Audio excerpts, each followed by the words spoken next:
എല്ലാവർക്കും നമസ്കാരം. ഞാൻ സരിത മഹേശ്വരൻ. ഇന്ന് ശ്രീകൃഷ്ണവിലാസ മഹാകാവ്യത്തിൻ്റെ 7ാമത്തെ സർഗം നമ്മൾ ആരംഭിക്കുകയാണ്.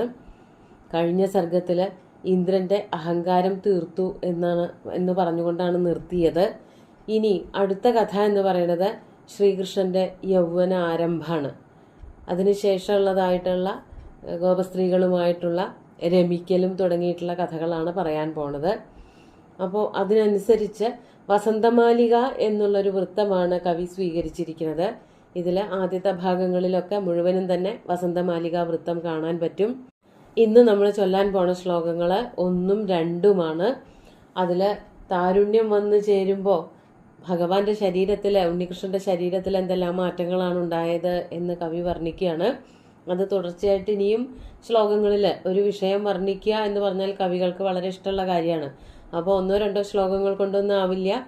തുടർച്ചയായിട്ട് 10 ശ്ലോകം, 12 ശ്ലോകം, 15 ശ്ലോകം വരെയൊക്കെയുള്ള അത്രയും ദൈർഘ്യമുള്ള വർണ്ണനകൾ നമുക്ക് കാണാൻ പറ്റും. അപ്പോൾ ഇവിടെ അങ്ങനെ തന്നെയാണ്. ശ്രീകൃഷ്ണനെ കുറേ അധികം ശ്ലോകങ്ങൾ കൊണ്ട് വർണ്ണിക്കുന്നുണ്ട്. നമുക്ക് ആദ്യം 1ാമത്തെ ശ്ലോകം നോക്കാം. അചലോദ്ധരണാദിഭിർവിനോദൈരതിലോകൈരപവാഹ്യ ബാലഭാവം അനുവർത്തിതുമൈച്ഛദംബുജാക്ഷോ വനിതാനന്ദവിധായിനീമവസ്ഥാം. വസന്തമാലിക എന്ന പേരുള്ള വൃത്തം അത് അർദ്ധസമവൃത്താണ്. അതായത് 1ഉം 3ഉം വരികൾ ഒരുപോലെ, 2ഉം 4ഉം വരികൾ ഒരുപോലെ, അങ്ങനെയാണ്. അപ്പോൾ ആദ്യത്തെ വരിയിൽ 11 അക്ഷരം, 2ാമത്തെ വരിയിൽ 12 അക്ഷരം, 3ാമത്തെ വരിയിൽ 11, 4ാമത്തേൽ 12, അങ്ങനെയാണ് അതിൻ്റെ കണക്ക് വരണത്. വിഷമേ സസജാ ഗുരു സമേജേത് സഭരായശ്ച വസന്തമാലികാസേതി എന്നാണ് അതിൻ്റെ ലക്ഷണം വരണത്. അങ്ങനെ ഈ വൃത്തം വസന്തമാലിക എന്ന് പറയുമ്പോൾ തന്നെ ആ വാക്കിനൊരു യൗവനത്തിൻ്റെ ഛായയുണ്ട്, അതിൻ്റെ ഒരു സൗന്ദര്യമുണ്ട്. അതുകൊണ്ടാണ് ആ ഒരു വൃത്തം തന്നെ കവി ഉപയോഗിച്ചത് എന്ന് തോന്നുന്നു. ഇവിടെ ആദ്യം നമുക്ക് ശ്ലോകത്തിൻ്റെ പദച്ഛേദം പറയാം. അചലോദ്ധരണാദിഭി വിനോദൈഹി അതിലോകൈഹി അപവാഹ്യ ബാലഭാവം അനുവർത്തിതും ഐച്ഛദ് അംബുജാക്ഷ വനിതാനന്ദവിധായിനീം അവസ്ഥാം. കഴിഞ്ഞ സർഗത്തിൽ പറഞ്ഞതായിട്ടുള്ള കാര്യം അതൊരു വളരെ വലിയ ഉദ്യമമായിരുന്നു. ഈ ഗോവർദ്ധന പർവ്വതം കയ്യിലേറ്റി നിൽക്കുക എന്നൊക്കെ പറയണത് സാധാരണക്കാർക്കൊന്നും ചെയ്യാൻ പറ്റണതായിട്ടുള്ളൊരു പ്രവൃത്തിയല്ല. ആ പ്രവൃത്തിയോട് കൂടിയിട്ട് ഉണ്ണിക്കണ്ണന്റെ ബാലഭാവം തീർന്നു എന്നാണ് ഇവിടെ കവി വർണ്ണിക്കുന്നത്. ഒരു സന്ദർഭം അതിനെ അടുത്ത സന്ദർഭമായിട്ട്, അടുത്ത സർഗത്തിലെ വിഷയവുമായിട്ട് എങ്ങനെ കൂട്ടിച്ചേർത്ത് പറയാം, എങ്ങനെയാണ് ഒന്നിനെ അടുത്ത കഥയുമായിട്ട് കോർത്തിണക്കി കൊണ്ടുപോവേണ്ടത് എന്നുള്ളത് സുകുമാരകവിക്ക് നല്ല നിശ്ചയമുണ്ട്. അതുകൊണ്ട് തന്നെയാണ് ആ ഗോവർദ്ധന പർവ്വതം കയ്യിലെടുത്ത് ഉയർത്തിയതിന് ശേഷം ശ്രീകൃഷ്ണന്റെ അവസ്ഥ മാറി എന്ന് പറഞ്ഞത്. അത് അങ്ങനെ ഒരു പ്രസിദ്ധി ലോകം മുഴുവനും വന്നു ചേർന്നു.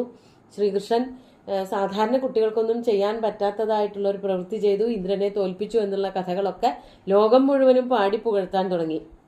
അതോടുകൂടിയിട്ട് ആ കുട്ടിത്തമൊക്കെ തീർന്നു എന്നാണ് കവി വർണ്ണിക്കുന്നത്. അതാണ് അംബുജാക്ഷ. അംബുജം താമര, താമര ഇതൾ പോലെ കണ്ണുകളുള്ളവനായ ആ ഉണ്ണിക്കണ്ണൻ അംബുജാക്ഷ. അചലോദ്ധരണാദിഭി അതിലോകൈഹി വിനോദൈഹി ബാലഭാവം അപവാഹ്യ.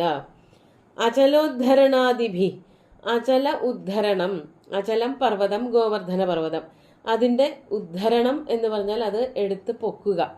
അചലോദ്ധരണം മുതലായിട്ടുള്ള അതിലോകൈഹി വിനോദൈഹി, അതിലോകം എന്ന് പറഞ്ഞാൽ അതിക്രാന്ത ലോകാൻ അതിലോക, അതായത് ലോകത്തെ വെല്ലുവിളിച്ചുകൊണ്ട്, ലോകത്തൊന്നും നടക്കാത്തതായിട്ടുള്ള ചില പ്രവൃത്തികളാണല്ലോ ഉണ്ണിക്കണ്ണൻ ചെയ്തുകൊണ്ടിരിക്കുന്നത്. അതിൽ ഏറ്റവും വലുതായിട്ട്, ഏറ്റവും പ്രാധാന്യം അർഹിക്കുന്ന ഒരു പ്രവൃത്തിയായിട്ടാണ് ഇപ്പോൾ ഈ പർവ്വതമെടുത്ത് ഉയർത്തൽ കണക്കാക്കേണ്ടിയിരിക്കുന്നത്. അതുകൊണ്ട് ആ ഒരു പ്രവർത്തനത്തോട് കൂടിയിട്ട്, അതുവരെ പല അസുരന്മാരെയും വധിക്കുകയൊക്കെ ചെയ്തു, പക്ഷേ അതിനേക്കാളും ഒക്കെ ഭയങ്കരമായിട്ടുള്ള, ഭയങ്കരം എന്നുള്ള വാക്കിന്റെ അതേ അർത്ഥത്തിൽ തന്നെയാണ് പറയുന്നത്, എല്ലാവർക്കും അത്ഭുതമുണ്ടാകാൻ തക്കവണ്ണമുള്ളൊരു പ്രവൃത്തിയാണ് ശ്രീകൃഷ്ണൻ ഇവിടെ ചെയ്തത്. അതുകൊണ്ട് അതിലോകം എന്ന് വെച്ചാൽ ലോകത്തിൽ ആർക്കും ചെയ്യാൻ പറ്റാത്തതായിട്ടുള്ള അത്രയ്ക്ക് വലിയൊരു പ്രവൃത്തി, അചലോദ്ധരണം മുതലായിട്ടുള്ള പ്രവൃത്തികളെ കൊണ്ട്, അത് വലിയൊരു പ്രവൃത്തിയായിട്ടല്ല, ഇവിടെ വിനോദമായിട്ടാണ്. ശ്രീകൃഷ്ണന് വളരെയധികം തമാശയായിട്ടാണ്, വിനോദമായിട്ടാണ്, ഒരു കളിയായിട്ടാണ് തോന്നിയത്. അങ്ങനെയുള്ള വിനോദങ്ങളിൽ കൂടെ ബാലഭാവം അപവാഹ്യ, തന്റെ കുട്ടിക്കാലത്തെ കടന്നിട്ട് കുട്ടിത്തം മുഴുവനും അവിടെ ഉപേക്ഷിച്ചു. ഇനി ശ്രീകൃഷ്ണൻ അവരുടെ മുഴുവനും, ഗോകുലത്തിന്റെ മുഴുവനും രക്ഷിതാവായി തീർന്നു, ഒരു വലിയ യുവാവായി തീർന്ന പോലെയായി. എല്ലാവർക്കും ഒരു ശ്രീകൃഷ്ണനെ ഒരു ബാലകനായിട്ടൊന്നും തോന്നാണ്ടായി. അവിടെ പോയിട്ട് ശരണം പ്രാപിച്ചാൽ എല്ലാ കാര്യങ്ങളും നടക്കും എന്നുള്ള തോന്നലൊക്കെ ഗോകുലത്തിന് മുഴുവനും ഉണ്ടായി. അതുകൊണ്ടാണ് ആ ഒരു പ്രവൃത്തിയോട് കൂടിയിട്ട് ബാലഭാവം കളഞ്ഞു എന്ന് പറയണത്. അങ്ങനെ ബാലഭാവത്തെ കടന്നിട്ട് അപവാഹ്യ, എന്നിട്ട് എന്താ ചെയ്തതെന്നാണെങ്കിൽ, കുട്ടിത്തം പോയി എന്ന് പറഞ്ഞാൽ പിന്നെ അടുത്ത ഘട്ടം, അടുത്തൊരവസ്ഥ എന്ന് പറയുന്നത് ബാല്യം കഴിഞ്ഞാൽ പിന്നെ യൗവനാണ്. യൗവനത്തിലേക്കാണ് ശ്രീകൃഷ്ണൻ കാലെടുത്ത് വയ്ക്കണത്. അപ്പോൾ ആ സമയത്ത് പുരുഷന്മാർക്കൊക്കെ തോന്നുന്നതായിട്ടുള്ള ഒരു വിനോദം എന്ന് പറയുന്നത് സ്ത്രീകളുമായിട്ട് ചേർന്ന് നടക്കലാണ്. ആ സ്ത്രീകളുമായിട്ടുള്ള അടുപ്പത്തിൽ നിന്നുണ്ടാകുന്ന ആനന്ദത്തിന് വേണ്ടിയിട്ടാണ് അടുത്തതായിട്ടുള്ള പുറപ്പാട്. അതാണ് പറയണത്, വനിത ആനന്ദ വിധായിനീം അവസ്ഥാം അനുവർത്തിതും ഐച്ഛത് അംബുജാക്ഷ. ശ്രീകൃഷ്ണൻ പിന്നെ എന്തിനാണ് ആഗ്രഹിച്ചത് എന്നാണെങ്കിൽ, വനിതാനന്ദ വിധായിനിയും അവസ്ഥാം, വനിതാനന്ദ വിധായിനി, വനിതാനന്ദം എന്ന് പറഞ്ഞാൽ സ്ത്രീകളുമായിട്ടുള്ള സംസർഗം കൊണ്ടുണ്ടാകുന്ന സുഖം, സ്ത്രീകളുമായിട്ട് ചേർന്ന് നടക്കുമ്പോൾ ഉണ്ടാകുന്നതായ സുഖം, വനിതാനന്ദം, അതിനെ ഉണ്ടാക്കുന്നതായ, അതിനെ വിധാനം ചെയ്യുന്നതായ അവസ്ഥയെ അനുവർത്തിക്കുവാൻ, അവസ്ഥയിലൂടെ സഞ്ചരിക്കുവാൻ ഐച്ഛത് താല്പര്യപ്പെട്ടു. അതായത് കുട്ടിത്തമൊക്കെ തീർന്നു, ഇനി യൗവനത്തിലേക്ക് കടന്നു, ഗോപസ്ത്രീകളുമായിട്ടൊക്കെ ഇടപഴകി ജീവിക്കാൻ ആരംഭിക്കുകയാണ്. അതിലാണ് ഇനി സുഖം കണ്ടെത്തേണ്ടത് എന്നാണ് ഭഗവാന് തോന്നിയത്. ആ ഒരു പ്രവൃത്തിയിൽ ഏർപ്പെടാൻ തുടങ്ങി എന്ന് പറഞ്ഞുകൊണ്ടാണ് ഒന്നാമത്തെ ശ്ലോകം ആരംഭിക്കുന്നത്. നമുക്ക് രണ്ടാമത്തെയും കൂടി ചൊല്ലി നോക്കാം. അപരാഭിരഭുക്തമംഗനാഭിർമധുരാകാരമിമം സുഖേന ഭുഞ്ജേ ഇതി കൗതുകിനീവ യൗവനശ്രീ പരിജഗ്രാഹതമാശു പങ്കജാക്ഷം. യൗവനം വന്നു ചേർന്നു എന്നാണ് ഇവിടെ വർണ്ണിക്കുന്നത്. നമുക്ക് ആദ്യം പദച്ഛേദം പറയാം. അപരാഭി അഭുക്തം അംഗനാഭി മധുരാകാരം ഇമം സുഖേന ഭുഞ്ജേ ഇതി കൗതുകിനീ ഇവ യൗവനശ്രീ പരിജഗ്രാഹ തം ആശു പങ്കജാക്ഷം. കഴിഞ്ഞ ശ്ലോകത്തിലും പങ്കജാക്ഷൻ എന്ന് തന്നെയാണ് പറഞ്ഞത്, ഇവിടെയും പങ്കജാക്ഷൻ എന്ന് തന്നെയാണ് പറയുന്നത്. ആ ഭഗവാൻ ശ്രീകൃഷ്ണനെ യൗവനശ്രീ പരിജഗ്രാഹ, യൗവനശ്രീ വന്ന് കടന്നു പിടിച്ചു എന്നാണ് പറയുന്നത്. യൗവനശ്രീ എന്നുള്ളത് സ്ത്രീലിംഗത്തിലും പങ്കജാക്ഷൻ എന്നുള്ള ശ്രീകൃഷ്ണൻ പുല്ലിംഗത്തിലുമാണ് പറഞ്ഞത് എന്നുള്ളത് കൊണ്ട് അവിടെ സമാസോക്തി എന്നുള്ള ഒരു അലങ്കാരം വരുന്നുണ്ട്. ഒപ്പം തന്നെ ഉത്പ്രേക്ഷ എന്നുള്ള അലങ്കാരമൊക്കെ വരുന്നുണ്ട്. വഴിയെ പറയാം എങ്ങനെയാണ് അതൊക്കെ വരുന്നതെന്ന്. യൗവനശ്രീ എന്തുകൊണ്ടാണ് ഉണ്ണിക്കണ്ണനെ വേഗം കയറി പിടിച്ചത് എന്നാണെങ്കിൽ അതിന് കാരണം പറയാണ്. യൗവനശ്രീ ആകട്ടെ അപരാഭി അംഗനാഭി, അപരകള് മറ്റാരും തന്നെ മറ്റൊരു സ്ത്രീകളാലും, അതാണ് അപരാഭി അംഗനാഭി, അഭുക്തം മറ്റൊരു സ്ത്രീകളാലും ഭുജിക്കപ്പെടാത്ത, മറ്റൊരു സ്ത്രീക്കും ഇതുവരെ ഭഗവാന്റെ അടുത്തേക്ക്, ശ്രീകൃഷ്ണന്റെ അടുത്തേക്ക് പോകാൻ പോലും പറ്റിയിട്ടില്ല. ഒരു സ്ത്രീയും ഭഗവാനോടുള്ള താല്പര്യം കാരണം, അല്ലെങ്കിൽ ശ്രീകൃഷ്ണന് ആ സ്ത്രീകളോടുള്ള താല്പര്യം കാരണം അവർക്ക് ആർക്കും ഭഗവാന്റെ അടുത്തേക്ക് പോകാൻ ഇതുവരെ സാധിച്ചിട്ടില്ല. ആദ്യം പോവാൻ പറ്റിയ സ്ത്രീ ആരാണ്? യൗവനശ്രീയാണ്. അപ്പോ യൗവനം വന്നിട്ട് വിചാരിക്കുകയാണ്, ഓ ഈ ശരീരം എന്ന് പറയണത്, ഈ കാന്തമായിട്ടുള്ള സുന്ദരമായിട്ടുള്ള ഈ ശരീരമുണ്ടല്ലോ, അത് മറ്റാരും ഇതുവരെ ഭുജിച്ചിട്ടില്ല, മറ്റൊരു സ്ത്രീക്കും അവിടെ സ്ഥാനം ഇതുവരെ കിട്ടിയിട്ടില്ല. അതാണ് അപരാഭി അംഗനാഭി. അംഗന എന്ന് പറഞ്ഞാൽ തന്നെ പ്രശസ്താനി അംഗാനി യസ്യാഹ സാ അംഗന, സുന്ദരമായിട്ടുള്ള ആകാരവടിവുള്ള സ്ത്രീകളെയാണ് അംഗനമാരെന്ന് പറയുന്നത്.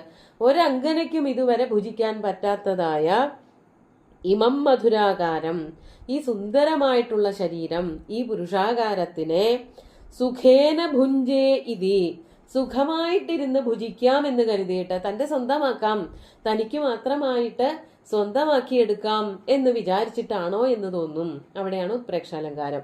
ഇതി കൗതുകിനി ഇവ, ഇതി ഇവ കൗതുകിനി, ഇപ്രകാരം ആലോചിച്ചിട്ടാണോ എന്ന് തോന്നും. കൗതുകത്തോടുകൂടി, ശ്രീകൃഷ്ണനോടുള്ള ആകാംക്ഷയോട് കൂടിയിട്ട്, ഉത്കണ്ഠയോട് കൂടിയിട്ട്, ഉത്സാഹത്തോട് കൂടിയിട്ട് യൗവനശ്രീ, ആ യൗവനാവസ്ഥ, യൗവനത്തിനെ ഒരു സ്ത്രീയായിട്ട് കണക്കാക്കുകയാണ്.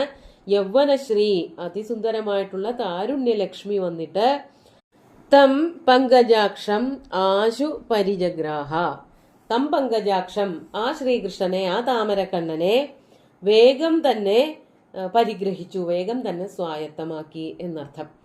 ഇവിടെ എങ്ങനെ പറയുമ്പോൾ ഒരു സ്ത്രീ മറ്റാരോടും താല്പര്യമില്ലാതിരുന്ന ഒരു പുരുഷനെ തൻ്റേതാക്കിയതുപോലെ വർണ്ണിക്കുന്നുണ്ട്. അപ്പോൾ അതോടൊപ്പം തന്നെ മറ്റൊരർത്ഥം കൂടി നമുക്ക് മനസ്സിലാക്കാൻ പറ്റും. യൗവനശ്രീ എന്ന് പറയുന്നത് ഒരു സ്ത്രീയല്ല, അതൊരു താരുണ്യ അവസ്ഥയാണ്. താരുണ്യം വന്ന് ശ്രീകൃഷ്ണനിൽ പ്രവേശിച്ചു, ശരീരം ഒട്ടാകെ മാറാൻ തുടങ്ങി. ആൺകുട്ടികളുടെ ശരീരത്തിന് എന്തെല്ലാം മാറ്റങ്ങൾ ഉണ്ടാകുമോ അതൊക്കെ വരാൻ തുടങ്ങി എന്നാണ് കവി പറയുന്നത്.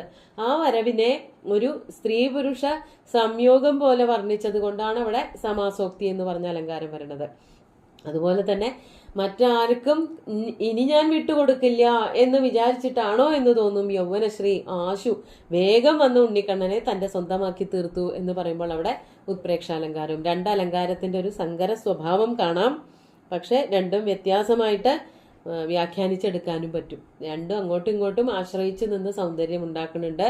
വാച്യമായിട്ട് അല്ലെങ്കിൽ വാച്യമായിട്ടല്ല, വ്യംഗ്യമായിട്ട് കവി പറയാൻ ഉദ്ദേശിക്കുന്നത് ഉണ്ണിക്കണ്ണൻ താരുണ്യത്തിന്റെ മൂർധന്യത്തിൽ അതിസുന്ദരനായി തീർന്നു. ഇനി ഓരോ അവയവങ്ങളെ പറ്റിയിട്ട് കണ്ണ്, മൂക്ക് ഒക്കെ എങ്ങനെയാണ് എന്നുള്ളതൊക്കെ വർണ്ണിക്കാനാണ് പോണത്. നമുക്ക് ഈ രണ്ട് ശ്ലോകങ്ങൾ ഒന്നുകൂടി ചൊല്ലി നോക്കാം.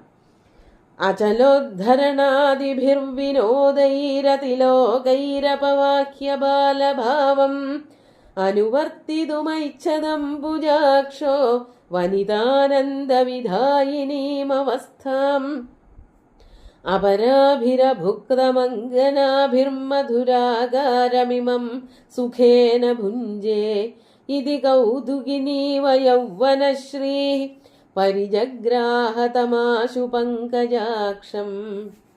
വളരെ സുന്ദരമായിട്ടാണ് കവി വർണ്ണിക്കുന്നത് ശ്രീകൃഷ്ണന്റെ പ്രവൃത്തികളിൽ കൂടെ തന്നെ ആ ഒരു കുട്ടിത്തം മാറി എന്നുള്ളത്.